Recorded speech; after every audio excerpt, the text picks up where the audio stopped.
ज्ञानदाता से आपके लिए सो विवेक सर थैंक यू शामा। दोस्तों, जॉयवासी कह सकते हो अपने आप को। आप सोच रहे होंगे कि ये काम तो स्कूल का होता है, कल्चरल प्रोग्राम कराना, डिबेट कराना, हम इसे क्यों कराएं?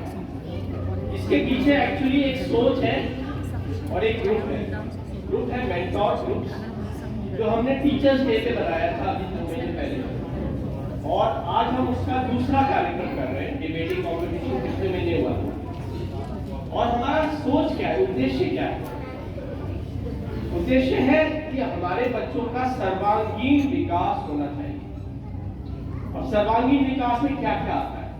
देखिए, बौद्धिक विकास स्कूल ज्यादा ध्यान देता है, गेम से शारीरिक विकास होता है, लेकिन इसके अलावा 4 चीजें और हैं जो हम पेरेंट्स को अपने बच्चों को एक आर्ट प्रोजेक्ट के रूप में लेना चाहिए।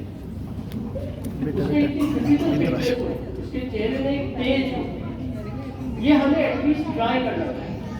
और आज एआई की मदद से और डिजिटल टेक्नोलॉजी से बहुत कुछ इसके बारे में जानकारी लेके किया जा सकता है। अब इसके लिए एक तो सर्वांगीण विकास में मैंने बताया, फिजिकल फिटनेस सबसे इम्पोर्टेंट। उसके बाद हमारे बच्चे दुनिया में कहीं भी चले जाए, नौकरी हो या ना हो, सालों बर्बाद कर रहे नौकरी ढूंढने के लिए, उनमें एक हुनर होना चाहिए कोई ना कोई, जिससे वो अपना बहुत अच्छे से स्टैंडर्ड मेंटेन करे। ये हमारे स्कूल नहीं सिखा रहे, इस पे हम लोग को ध्यान देना है। दूसरी चीज, तीसरी चीज सर्वांगीण विकास में आती है लाइफ स्किल्स। लाइफ स्किल्स का मतलब है जैसे सेल्फ डिफेंस, थोड़ा सा हर बच्चे को आना चाहिए। ऐसा नहीं होना चाहिए कि एक गुंडा बदमाशी कर रहा और लोग घेरा बांध के देख रहे हैं। इसी तरह से फर्स्ट एड देना हर बच्चे को आना चाहिए। डिजास्टर रिस्पॉन्स हर बच्चे को सिखाया जा सकता है 15 दिन। फायर आ जाए, हार्टब्रेक आ जाए, क्या करना है, ये सब चीजें हमारी माइंड में रेडी होनी चाहिए। ये सब आता है लाइफ स्किल्स की। तीसरी चीज, चौथी चीज जो सर्वांगीण विकास में आती है वो है हमारा इमोशनल और थोड़ा सा स्पिरिचुअल काम, हमारी इनर डेवलपमेंट। और पांचवी चीज है कला और साहित्य से हमारे अंदर थोड़ा सा दुनिया के सदमों को भी सहने की ताकत होती है। अब ये सिर्फ सर्वांगीण विकास में ये समाज 4 संस्थाओं से करता है। पहला है परिवार, दूसरा है धर्म और हमारी लोक कथा है, तीसरा है स्कूल, और चौथी होती है कला और साहित्य। अब दुर्भाग्य से परिवार भी कर रहा है। स्कूल की जो शिक्षा है वो अभी भी जो अंग्रेज छोड़ गए हैं उसकी छाप से बाहर नहीं निकल पाई है। उनका उद्देश्य था मरे गिरे बाबू पैदा करना, वो आज भी चला रहे। इतनी केमिस्ट्री हिस्ट्री स्कूल में पढ़ाने की जरूरत नहीं है। ये समय बहुत उपयोगी है, बहुत महत्वपूर्ण है बच्चों का, उनका सर्वांगीण विकास होना चाहिए। पर ज्यादातर जो प्रमोशन है, मार्क्स है, अपॉइंटमेंट्स है, वो सब खाली बौद्धिक दिमागी किताबी ज्ञान से दिए जाते हैं। तो इसको हमें ठीक करना है। और ये जो एक संस्था है जो कर सकती है वो है पड़ोस। जॉय विलेज हमारा पड़ोस, पड़ोस के पास एक बहुत बड़ी ताकत होती है ऑनर। कोई खर्चा नहीं करना। अगर हम बच्चों को ईमानदारी से बगैर किसी पक्षपात के सही समय पर ऑनर देना शुरू कर दें तो वो उनकी ऊर्जा, उनका मनोबल और उनकी मोटिवेशन बहुत ऊंचे आसमान पर ले जा सकता है। और ऐसे फंक्शंस का यही उद्देश्य है कि हम लोग इनको एक मंच दें, इनकी प्रतिभाएं उभरें और उनको ईमानदारी से ऑनर मिले सही टाइम पर। इसीलिए हमने बहुत ही ऑनर जजेस को बुलाया है जो निष्पक्षता से आपको मार्क्स देकर ग्रेड देंगे। फर्स्ट सेकंड प्राइज हर कैटेगरी में अवार्ड किया जाएगा। और जिन बच्चों को नहीं मिलेगा वो आगे के लिए और प्रेरित हो, आगे फिर से तैयारी करें। यही हमारा उद्देश्य है। एक छोटी सी बात आखिरी पे बस ये कहना चाहूंगा कि जब ये कार्यक्रम मैंने सोचा था हम लोग करते हैं, मेंटोर्स टीम का मैं बहुत आभारी हूँ। उसके बाद थोड़ी सी दिक्कतें आई थी। एक स्टेज पर लगा था कि यार छोड़ दो, लेकिन जिस ताकत ने हमें ये आगे बढ़ाने की मोटिवेशन दी वो बच्चों की तैयारी थी। मैं हैरान रह गया, मैं सबसे ज्यादा चिंतित था बच्चे आएंगे भी रिहर्सल के लिए नहीं आएंगे, पर वो न केवल रेगुलरली आए, मैं ये आपके साथ शेयर कर रहा हूँ ताकि आप लोग भी ऐसे कार्यक्रम और करें। इन बच्चों में इतना उत्साह था, ये एक दूसरे के डायलॉग भी याद किए हुए, बहुत ही हम लोग इन बच्चों पे रोज हिसाब बजाए। और मेरी मेंटर्स टीम का मैं बहुत आभारी हूँ। एक स्टेज पर मैं सोच चुका था कि छोड़ देता हूँ, लेकिन जो टीम ने हमारे सुनील जी ने, श्यामा जी ने, सबने साथ दिया, गीता जी, मनीषा जी ने, उसके लिए बहुत बहुत आभारी हूँ। उनके लिए एक बार जोर से ताली बजाएं। और अब मैं anchor The rousing play on the life and times of Rani Lakshmibai. But before that, I would like to invite Dr. Devesh, Professor Devesh, to introduce the play. Dr. Devesh is of course the director and writer of the play, and the children have been mentored by Ms. Manisha Majumdar and Ms. Alka. So I would like to invite Devesh sir to say a few lines about the play. And please maintain silence. Parents, children, please maintain silence. पीछे आओ बेटे, पीछे आओ, पीछे आप भी पीछे आओ। But I just wanted to mention, Bibla has also done a lot. आप डांस परफॉर्मेंस जो बच्चों के देखेंगे आपको रोमांच आ जाएगा। ये हमारी मनीषा, बिबला और अलका जी ने इनको ट्रेन किया है, इसके लिए एक बार ताली दीजिए।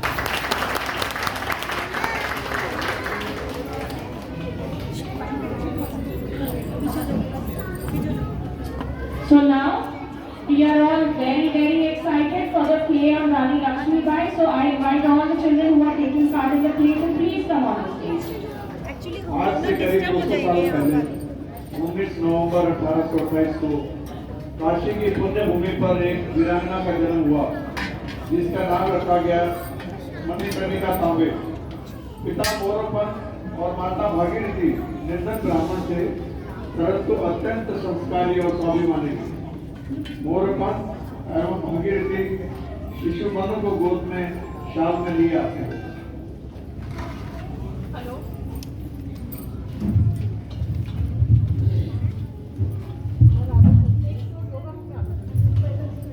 मंटू के बापू, देखिएगा एक दिन हमारी बिटिया परिवार और देश दोनों का नाम रोशन करेगी। निश्चय है, मुझे पूरा भरोसा है।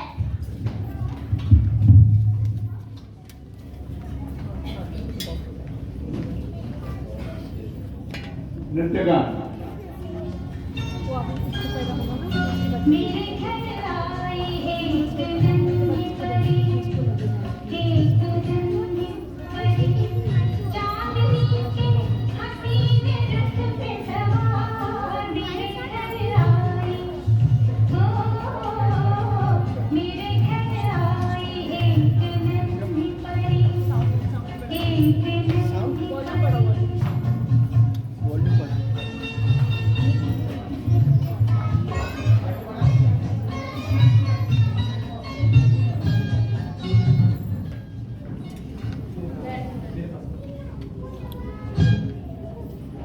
वॉल्यूम बढ़वा दो ना, आवाज बढ़ाओ, आवाज बढ़ाओ, और थोड़ी सी और बढ़ाओ।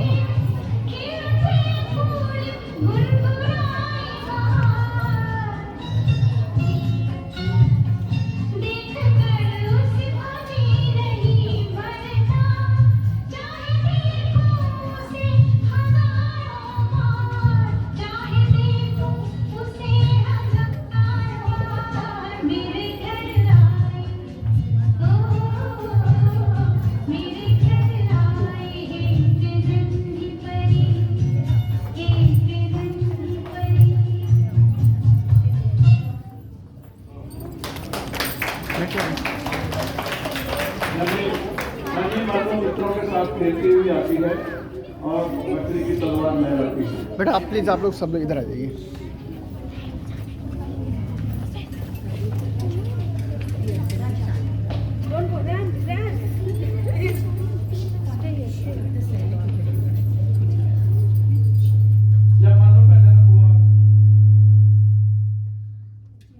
जब मन्नू का जन्म हुआ तब तक भारत भारत में अंग्रेज काबिज हो चुके थे। ऐसे माहौल में मनु को बचपन से ही स्वाभिमानी बनने की दीक्षा मिली।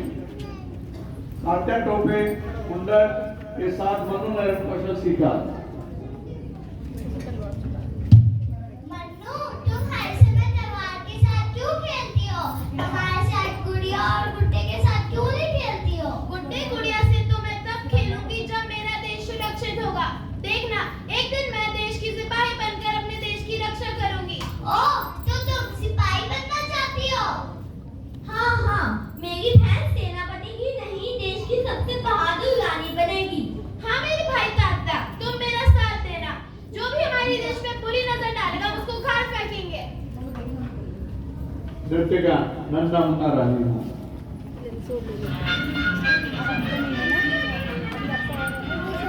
अब हमारा एक और है, तो शादी वाला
कौन जानता था मणिकर्णिका एक दिन भारत की अमर शेरनी बनेगी। पर काशी से 500 किलोमीटर दूर झांसी के राज दरबार में उन दिनों कुछ और ही कशमकश चल रही थी। झांसी दरबार में राजा गंगाधर राव और उनके पुरोहित विष्णु भट्ट स्थित दिखाई दे रहे थे। राजा साहब ने अंग्रेजों की प्रतिज्ञा स्वीकार कर अच्छा नहीं किया। आखिर झांसी वीर राजपुत्र और मराठों की भूमि है। अब मैं भी क्या करता पुरोहित जी, मेरी भी उम्र हो रही है। रानी रमाबाई भी दुनिया में नहीं रही। मुझे चिंता है कि झांसी की देखरेख अब कौन करेगा। तो ठीक है, मैं काशी जा रहा हूँ और झांसी के कल्याण और आपके वंश की सलामती के लिए कुछ न कुछ प्रबंध करके ही रहूंगा। काशी में पुरोहित विष्णु भट्ट का सैनिक के साथ आगमन। हाँ, वो बुड्ढा जो था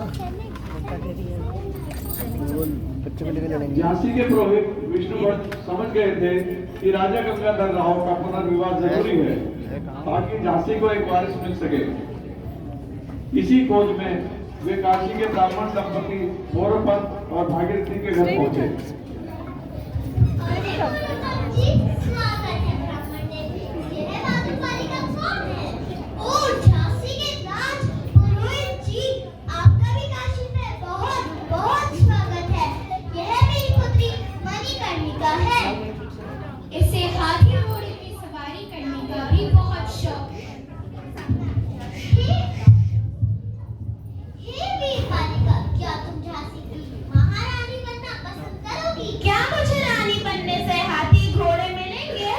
हाँ, वहाँ सैकड़ों हाथी और घोड़े तुम्हारे महल के बाहर बंधे होंगे। तब तो मैं जरूर रानी बनूंगी।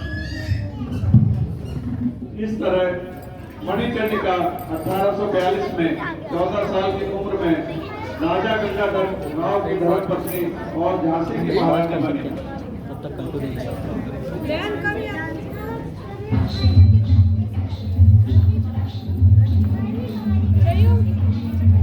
बेटा पीछे जाओ।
का महल।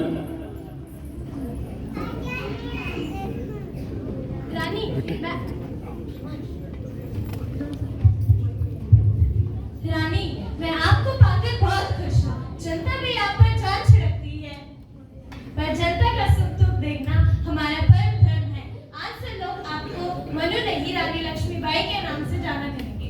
राजन, आपकी इच्छा मेरे लिए ब्रह्म वाक्य है। मैं झांसी की सेवा अपने तन मन से करूंगी और आध्यात्मिक ध्यान के साथ साथ कौशल भी सीखूंगी। रानी लक्ष्मीबाई विदुषी तो थी ही, साथ ही घुड़सवारी और राजनीति में भी पारंगत हो गई। उनकी देखरेख में झांसी के लोग बेहद खुश थे। शीघ्र ही रानी गर्भवती भी हुई, पर दुर्भाग्य से नवजात शिशु बच न पाया और शोक में राजा भी बीमार हो गए। परंतु मृत्यु से पहले राजा ने अंग्रेजों की चाल समझ ली थी और झांसी को अंग्रेजों की दृष्टि से बचाने के लिए उन्होंने एक कटक पुत्र दामोदर को गोद लिया। इसके कुछ समय बाद 1853 में राजा की मृत्यु हो गई। नृत्यगान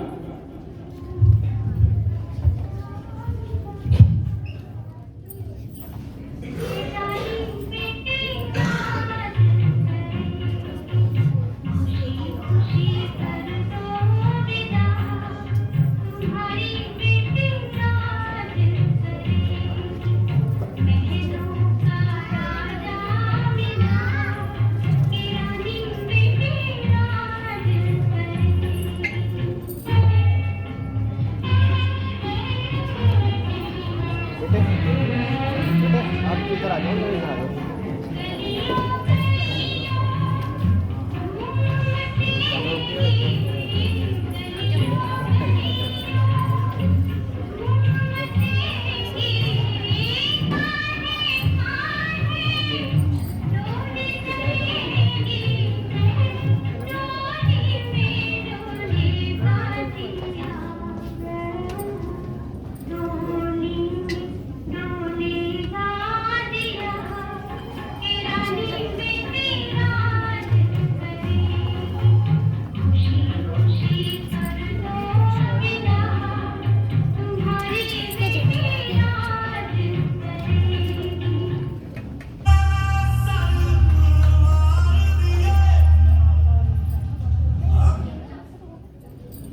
उधर दूर कलकत्ता में अंग्रेज गवर्नर जनरल लॉर्ड डलहौजी अब हर मर्यादा को तोड़कर अंग्रेजी साम्राज्य को हिंदुस्तान पर कायम करने की साजिशें रच रहा था। लॉर्ड डलहौजी का दरबार। Good morning my Lord. सुनाओ मेजर रोज, कंपनी बहादुर के लिए क्या अच्छी खबर लाए हो? आपको यह जानकर खुशी होगी कि पंजाब फतह करने के बाद अब हम हिंदुस्तान की रजवाड़े पर भी आगे बढ़ रहे हैं। झांसी के राजा दामोदर राव की मृत्यु हो चुकी है। उन्हें मृत्यु से पहले एक बच्चा को देकर हमारे डॉक्टर ऑफ लैब से बचने की कोशिश की है। ये कोशिश कामयाब नहीं हुई। आज ही झांसी जाओ और रानी को पैगाम सुनाओ कि झांसी अब अंग्रेजों की मिल्कियत है। Yes my Lord. रानी का दरबार।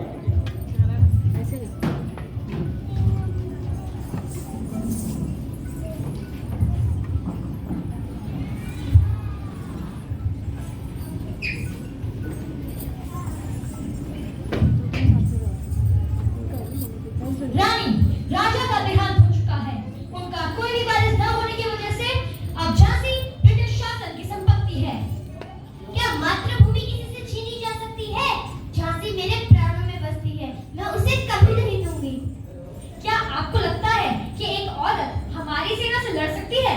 एक औरत नहीं, पर जब एक माँ अपने बच्चे की रक्षा करती है तो वो सबसे बड़ी योद्धा होती है।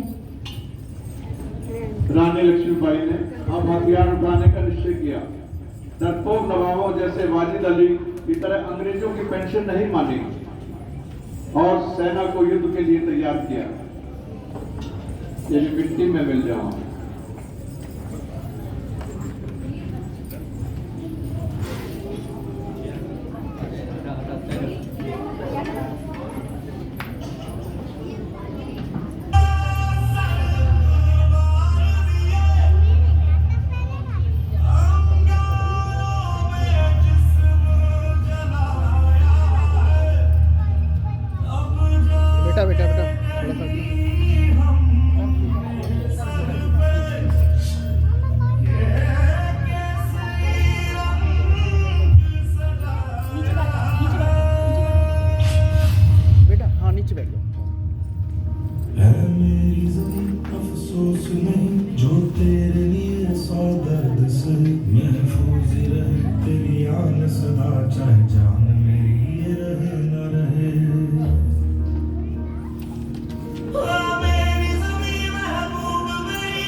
तेरी मिट्टी में मिल जावा गुल बन के मैं खिल जावा इतनी सी है दिल की आरज़ू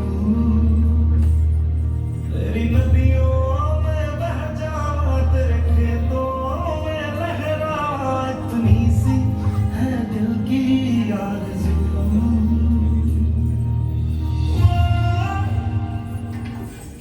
रानी का दरबार।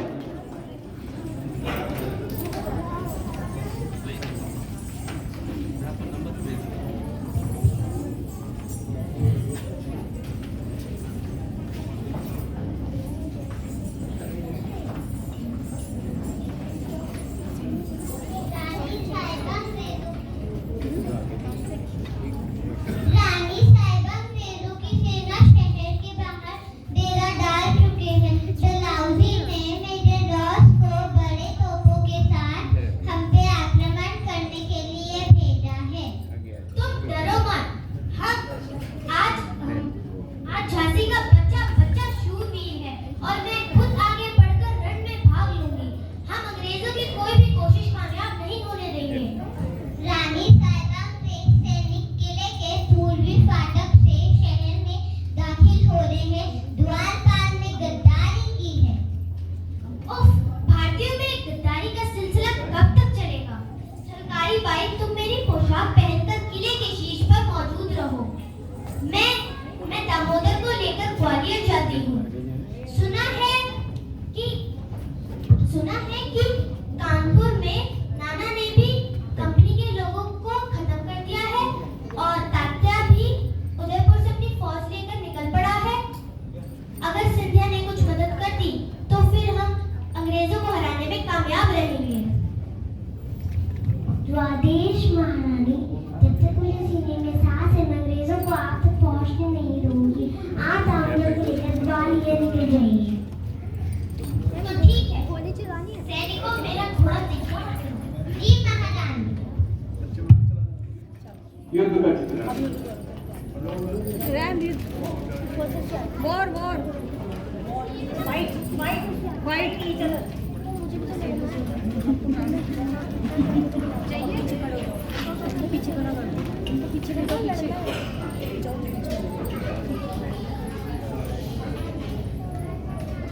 वीरांगना लक्ष्मीबाई अपने वफादार घोड़े बादल पर बैठकर और पुत्र दामोदर को पीठ से बांधे सारी रात दौड़ाकर सिंधिया के दरबार पहुंची। पर सिंधिया ने गद्दारी की। मदद करना तो दूर, अंग्रेजों को सूचना देकर रानी के निकलने का रास्ता भी बता दिया। ग्वालियर के ही निकट कोटा की सराय पर रानी के पैर में गोली लगी और तलवार से उनके सर पर गहरी चोट आई। महारानी गायब हो गई। मेरा शरीर थक सकता है पर झांसी की आत्मा तो अमर है। ऐ मेरे बादल, मुझे श्री रामचंद्र की कुटिया में छोड़ दे। वही मेरा दाह संस्कार करेंगे ताकि ये गद्दार मुझे हाथ ना लगा सके। नृत्यगान मेरी वक्त से लोग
रानी का वफादार घोड़ा बादल भी गोलियों से जख्मी था।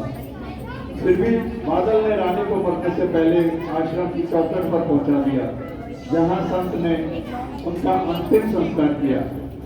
यही कहानी है वीरांगना लक्ष्मीबाई की, जो स्मृतियां रानी के बलिदान ने देश को दी थी। उनसे प्रेरित होकर करोड़ों देशभक्त अंग्रेजों की गुलामी से मुक्ति के लिए खड़े हुए।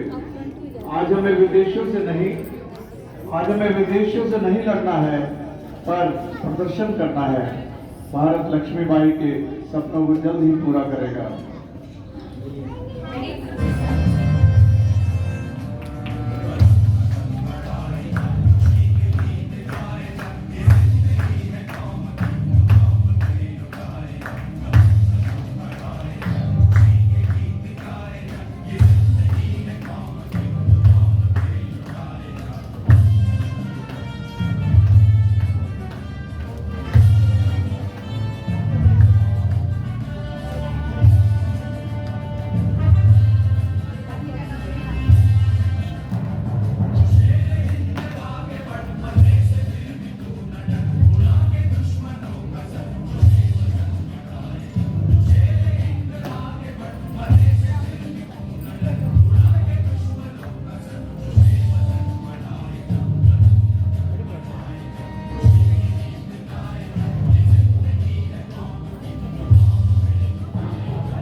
हमें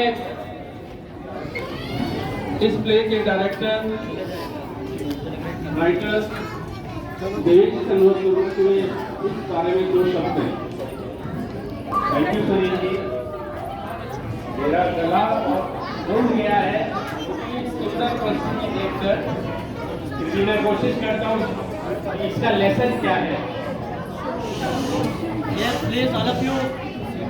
कृपया शांत हो जाइए। देखिए, आप सोच रहे होंगे कि 200 साल पुरानी इस कहानी को आज दोहराने की क्या जरूरत है, पर मैं इससे पहले कि इसका आपके लिए, अगली पीढ़ी के लिए लेसन है, उस बात पर आओ। मैं एक सवाल आपसे पूछना चाहूंगा।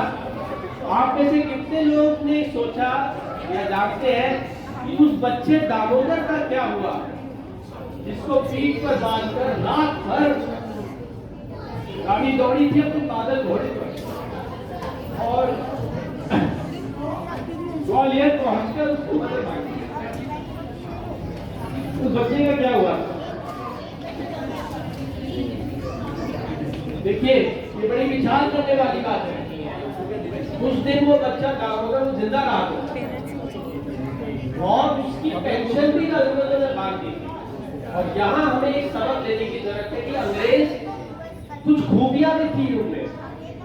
पहले हजारों साल तक हमारे यहाँ आक्रमण हुए, जीतने के बाद मुगल तुर्क निर्दोष नागरिकों को भी मार देते थे, बलात्कार करते थे। अंग्रेजों ने इस तरह का नहीं किया। उस बादशाह की पेंशन मांगी और वो परिवार आज भी इंदौर में जिंदा है। एक दूसरा लेसन इस कहानी से मिलता है। देखिए, ये तो है कि हमारे देश पर हम सब जानते हैं खतरे हैं, अभी जो कुछ हुआ है दिल्ली में, और ये खतरे बाहर भी है, कुछ अंदर भी है। रानी लक्ष्मीबाई की कहानी से सबक ये मिलता है कि हमें तलवारें नहीं चढ़ानी है, हमें आज घुड़सवारी नहीं करनी है, लेकिन हमें वो इंजीनियर चाहिए जो साइबर अटैक अगर होगा तो उसके लिए पहले से हमको तैयार रखनी है। एटीएम फेल नहीं होंगे, बिजली नहीं जाएगी देश में, उसके लिए हमें ऐसे इंजीनियर चाहिए, ऐसे डॉक्टर चाहिए जो कोविड अटैक अगर दोबारा हो तो उसको पहले से उसकी औषधि तैयार रखें। ऐसे साइंटिस्ट चाहिए जो कि गठिया ये सब बीमारियां जो है इनके लिए परमानेंट इलाज ढूंढ निकाले। और उसके लिए हमें रानी लक्ष्मीबाई से बच्चों को प्रेरणा, मेहनत की लेनी है, हिम्मत की लेनी है। यही इस कहानी का उद्देश्य था, इसको मंचन करने का यही उद्देश्य था। धन्यवाद।